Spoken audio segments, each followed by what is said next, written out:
Everybody, this is stage two of bringing Blue Eagle back to life with the unfortunate incident it went through. I did all the backings. This was to cover that big crack that it had in the middle, and it worked out really well. Had to balance it back out too because it had bowed extensively in the center. So it took a lot of reinforcement to get it to where it's flat on the opposite side, which is where the painting is. It's a little bit heavier now. It gained like 8 pounds with all this structural support that I did. I had to put new backings, new corners, new sides, except on the right side I was able to keep the originals. I still had to pop it off and put it back in there, so I'm gonna have to do a bunch of filling here. That comes in the next stages. I'll also fill all these other outstanding cracks that they're still left over. It's coming out really well though. It was a lot of work, but I needed to get it stabilized to the point where I can put it on easel or hang it on the wall so I can start working on the final stages. But this was stage two, getting it all structurally sound. And I'm gonna flip him over so you can see what I did on the other side. And he's coming together really well. I'm really impressed with the way things are going with him. He's a little bit heavier, and you know, it's a challenge, but I'm having fun with it. Here we go.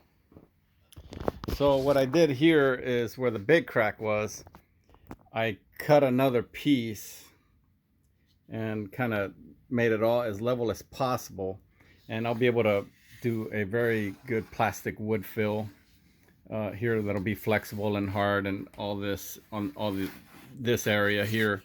And then I'll have to bring it back, pull the molding paste and the shaping paste that I'm going to use to give it these textures again for the feathers.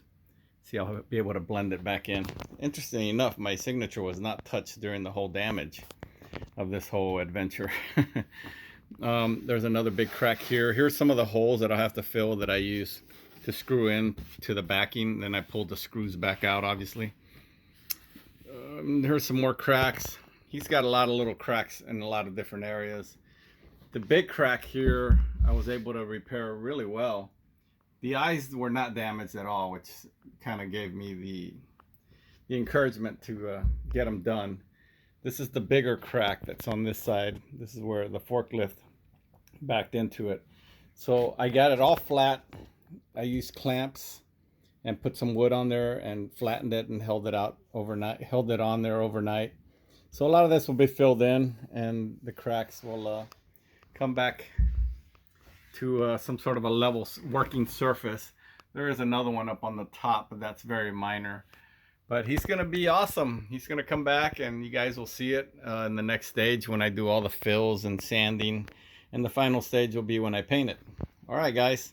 Thank you for the encouragement. Love you guys. Stage two.